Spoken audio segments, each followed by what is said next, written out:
Xin chào quý vị, Minh Đức lại có mặt ở đây để cùng chia sẻ những câu chuyện về những ký ức tươi đẹp. Và ngày hôm nay đến với chương trình một cô gái đáng yêu vô cùng. Câu chuyện của cô, Minh Đức nghĩ hẳn cũng sẽ là một câu chuyện đầy cảm hứng.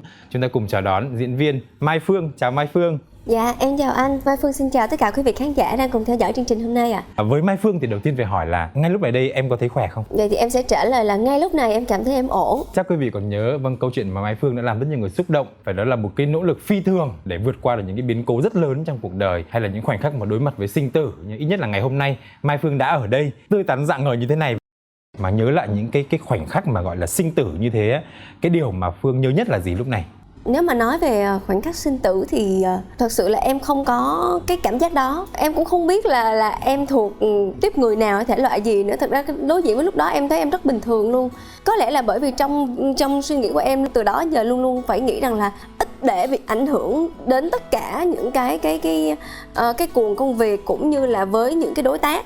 Cho nên lúc đó em chỉ nghĩ là em sẽ sắp xếp những cái việc như thế nào, em sẽ báo với người ta như thế nào, người ta sẽ phải thay em ở cái vị trí đó thế nào, rồi con em sẽ gửi cho ai. Tức là nó là những cái sắp xếp đó. Nên là chưa có những giờ phút để mà em ngồi để mà em hoảng sợ thật sự. Băn khoăn có, lo lắng có. Nhưng mà nếu mà để nói về cái khoảng thời gian mà đối diện với sinh tử nhớ nhất thì chắc là lúc đó làm cho em cảm thấy đến bây giờ luôn, đó là sự quan tâm của rất nhiều người. Rất nhiều người ở đây là trong đó có những người là người thân của mình, có những người là người bạn của mình, có những người chỉ là người đồng nghiệp của mình, và có những người chỉ là người qua đường với mình. Đó là cái sự quan tâm mà em không, nói chung là em không tưởng tượng được là em lại có được nhiều cái tình yêu thương đến như vậy. Đó là điều em nhớ nhất đến giờ. Ngay cả lúc mà trên giường bệnh như thế vẫn còn lo mà cắt đặt mọi thứ như vậy.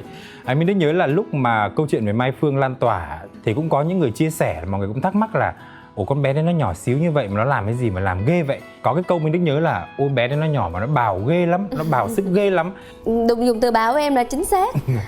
Em cũng không biết là cái sức mạnh ở đâu. Tại vì thật ra lúc mà em bệnh đó em vẫn còn, tức là cảm giác là ngày hôm nay em quay với anh thì ngày hôm sau là em nhập viện. Đến mức độ mà cái người quay chung với em là nhạc sĩ Nguyễn Văn Trung bị sốc đến mức độ không tin được. Tại vì khi quay với em thì anh thấy em buồn ngủ mà thì anh nghĩ là bình thường, tại vì nghệ sĩ mà buông ra một cái là sẽ ngủ, sẽ mệt thôi. Cái lúc đó chị nghĩ rằng là thật sự nghệ sĩ á, thì nó có thời, và đặc biệt là Mai Phương thì càng khó hơn nữa, là bởi vì em đến với cái công việc này và em được mọi người biết đến em từ rất lâu rồi. Có thể là tuổi của em còn nhỏ nhưng mà cái công việc, tuổi nghề của em á, nó bắt đầu từ lúc em còn đang đi học cơ. Và tất nhiên là nó có những cái thuận lợi và nó cũng có những cái khó khăn. Và với em thì luôn luôn là em mong muốn cho em là có một cái gì đó ổn định. Cho nên là em nghĩ là ở trong giai đoạn này mình vẫn còn làm việc được thì em rất là tranh thủ làm việc, để đến lúc mà em có thể ngừng, có thể nghỉ và có thể không ai mời nữa thì em vẫn có thể ổn thỏa được mọi thứ, gia đình rồi con cái, rồi tất cả mọi thứ ở trạng thái bình ổn, chứ không phải là khá giả hay là quá sức. Em còn thấy vẫn còn có thể nhận được, em vẫn nhận. Mọi người trời ơi, tại sao Phương có thể lái, mày có thể lái đi tới Cà Mau, Phú Yên? Nói thì cứ đi nó phải đến thôi. Người ta đi có thể là 10 tiếng tới, em đi thậm chí có thể là 15 tiếng mới tới, nhưng em biết là em đi nó sẽ tới. Đúng như anh nói, nó cũng là một phần nó làm cho em có cái căn bệnh này. Tại vì thuốc lá không, ăn nhậu thì em càng không có cái thú vui đó. Tắm đêm thật sự luôn, nếu mà nói thì quý vị khán giả cũng đừng cười là không có thời gian để tắm đêm đâu. Tại vì khi em diễn xong 11, 12 giờ là em đang còn phải lái xe về. Cố gắng tranh thủ 6 giờ sáng là có mặt ở nhà để em có thể cho con em đi học được. Thì lúc đó buổi sáng lên đó thì mình mới tắm rửa này nọ.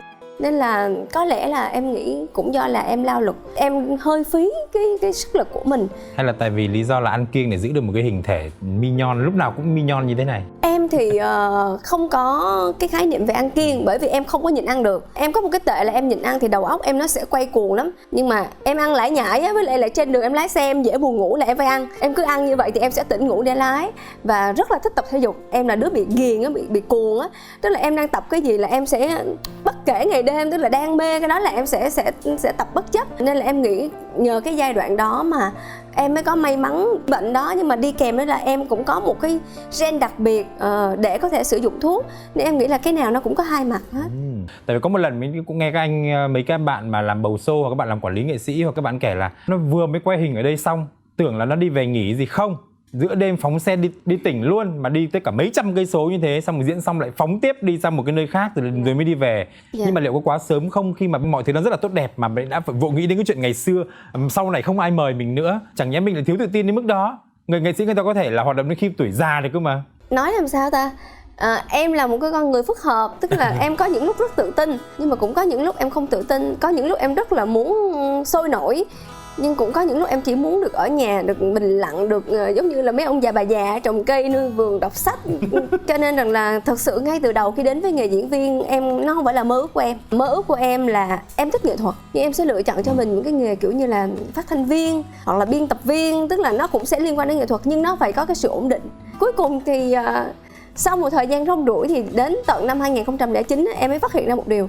Có những thứ mà không phải là mình chọn, mà đôi khi là nghề chọn mình. Từ lúc đó trở đi em mới quyết định là em sẽ sống chết với cái nghề diễn viên. Nên là mọi người sẽ thấy là Mai Phương nó làm rất nhiều thứ, tại vì cái nào em cũng thích cả. Và cơ bản một điều là em muốn làm để cuối cùng em tìm ra được cái gì nó ổn định với em. Anh nói đúng á, cũng có phần là em thiếu tự tin. Nó tại vì em đã đi qua một chặng đường là có những lúc em được rất là nhiều những lời mời. Em cũng từng đóng phim điện ảnh, hai bộ phim em cũng đã từng làm một cái gương mặt của quảng cáo. Nhưng mà rồi nó qua thì tất nhiên người ta phải cần những gương mặt mới.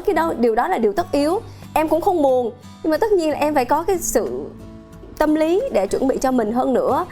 Nhà em là con một, gia đình em không có ai nghệ thuật hết. Em còn có một đứa con gái một nữa, cho nên là cái việc lo lắng nó đến với em nó là chuyện bình thường. Với hơn nữa em muốn là đến khi mà em có bớt việc ra em cũng không có buồn, bởi vì em không phải lo về chuyện gì nữa và em sẽ có thời gian để mà em dành thời gian cho con gái mình nhiều hơn. Đấy, cái sự mà già dặn sớm đấy phải chăng nó bắt nguồn từ việc là Mai Phương là vào nghệ thuật từ rất là sớm, từ khi còn nhỏ. Thì Phương có nhận thấy là có những cái trải nghiệm nào mình đã có từ cái quãng thời gian làm diễn viên nhí đấy?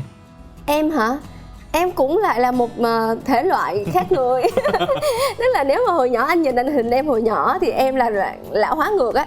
Tức là hồi nhỏ nhìn em có xem trên tivi có thấy mà. Dạ. Có những cái kịch đấy giờ vẫn còn phát mà. Dạ, tức là hồi nhỏ thì cái mặt em nó sẽ già hơn bây giờ nữa.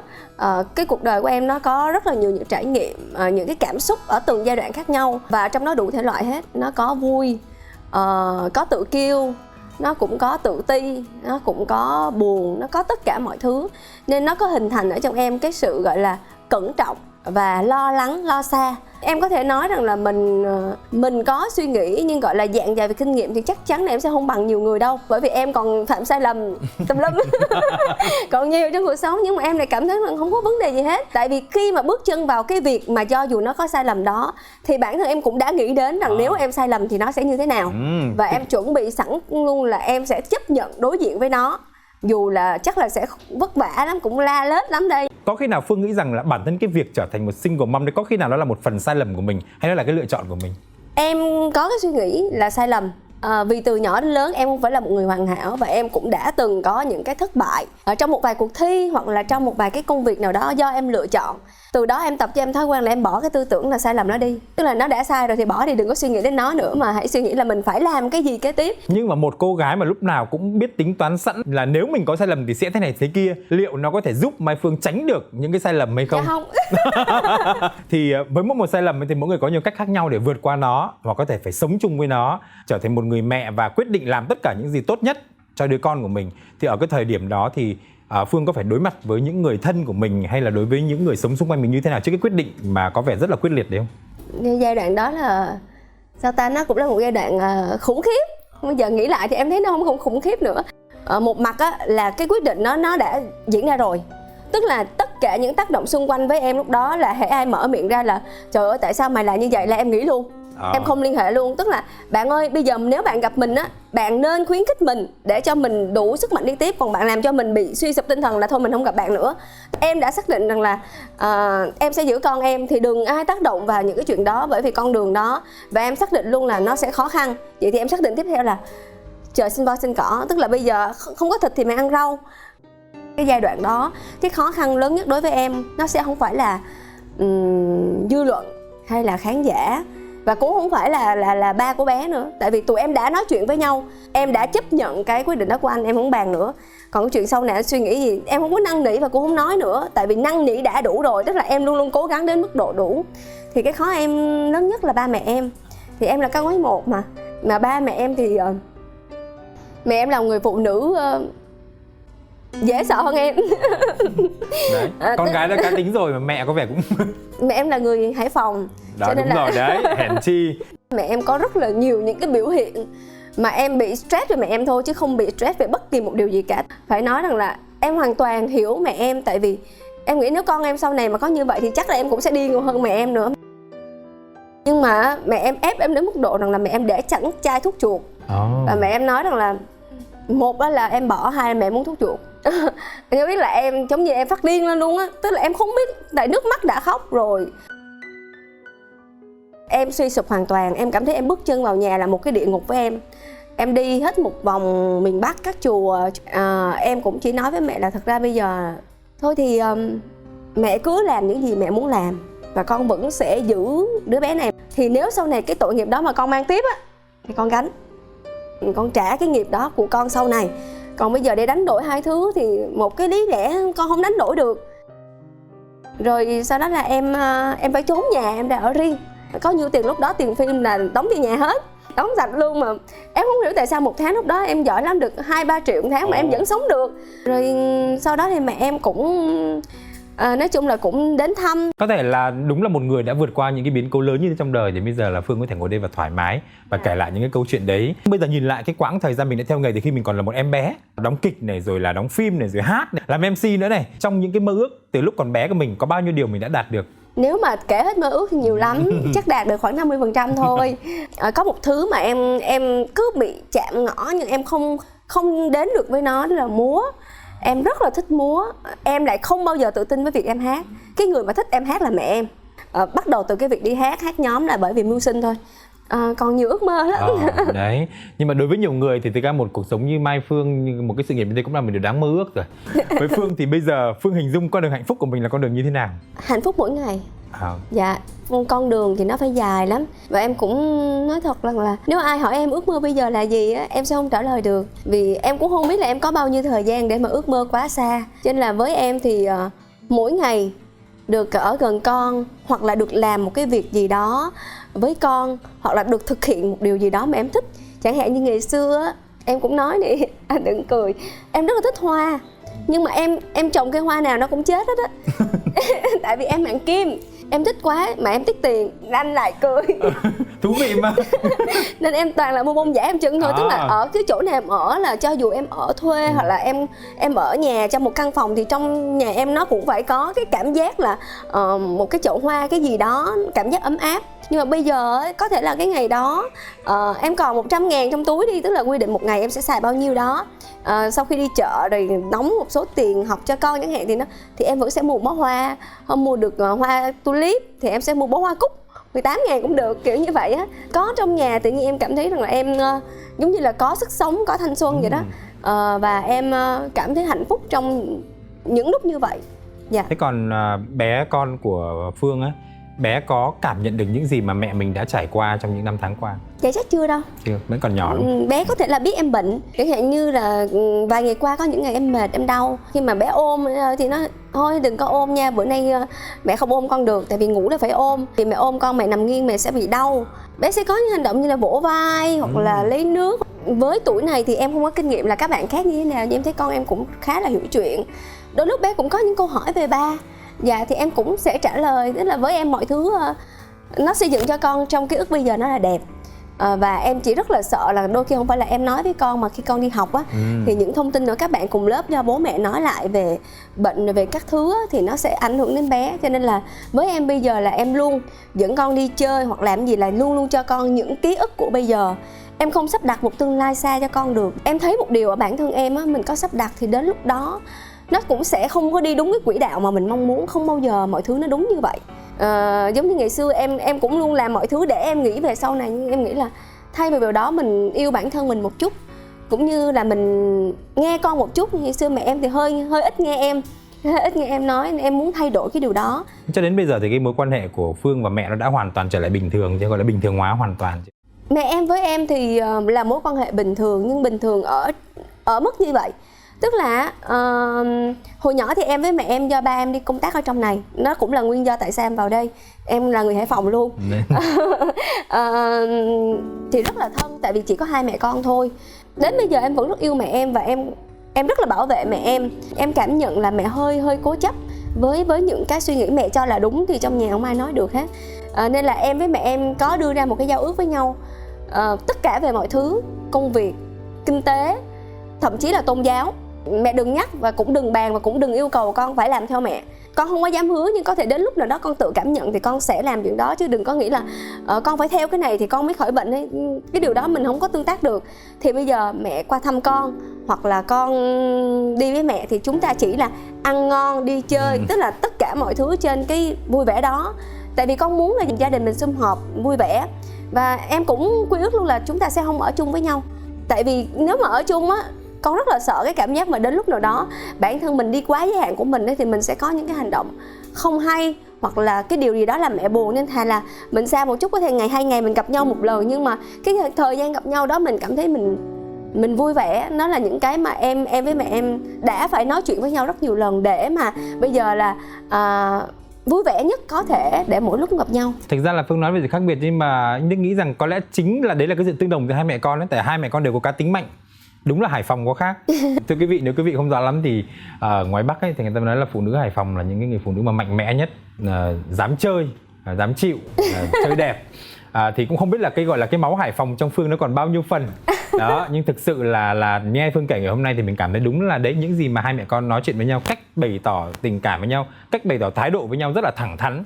Đúng là Hải Phòng, đúng chuẩn Hải Phòng luôn. Hải Phòng thì ăn sóng nói gió đâu có sợ gì đâu. Ba em là người miền Trung á, em cũng có miếng ảnh hưởng của ba em chứ thì cũng là dân ăn sóng nói gió mà, đúng không? Đấy, cho nên có lẽ là chính cái cá tính mạnh đấy nó mới giúp có thể Phương vượt qua rất nhiều những khó khăn. Một tháng là có 2-3 triệu thì các người ta rất là khó hình dung một diễn viên mà lại còn làm nhiều việc như Phương. Không, lúc đó là giai đoạn em đang có bầu. Có bầu đúng không? Và không đi làm được. Tại vì em trốn dư luận luôn. Nên là thật đó, đó có nhiều người không, có một người thôi, một người bạn thân, đó là chị Ốc Thanh Vân. Đến bây giờ thì tụi em thân với nhau từ dạo đó. Thì Ốc nói là tại sao em phải trốn, em ngẩng cao đầu lên, cho dù em có là single mom thì em cũng ngẩng cao đầu lên, mình giữ con mình mà, mình đâu có làm cái gì xấu hổ đâu mà mình phải trốn. Mà lúc đó thì em có cái tật nữa là em hay nghĩ cho người này người kia. Em nghĩ là cái sự xuất hiện của em nó không phải là chỉ, nó có thể là tốt cho em nhưng có thể là ảnh hưởng không tốt đến ba của bé. Mặc dù là chia tay rồi nhưng em cũng không muốn phiền đến ai hết. Nên là em trốn để em cảm thấy là em bình yên nhất.